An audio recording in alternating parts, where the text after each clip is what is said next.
Oggi in Commissione abbiamo sentito il Collegio dei Revisori del Conto che sono venuti a relazionare in merito al rendiconto del 2016. Un parere ovviamente positivo, salvo qualche piccola osservazione, ma non di carattere fondamentale.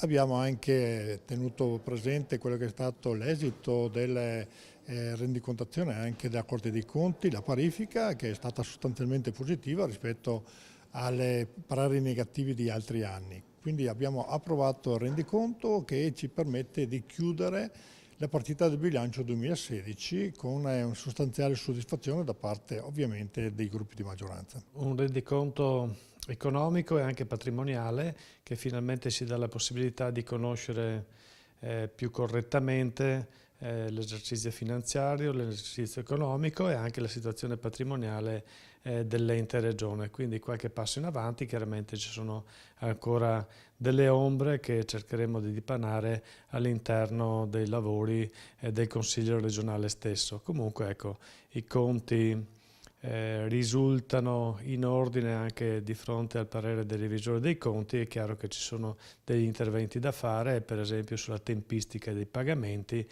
o ancora se ci sono delle note dolenti, in alcuni settori soprattutto dipende alle volte dalle modalità dei pagamenti, e quindi il lavoro che dobbiamo fare è che dobbiamo invitare la Giunta tempestivamente a intervenire per assicurare la regolarità dei pagamenti.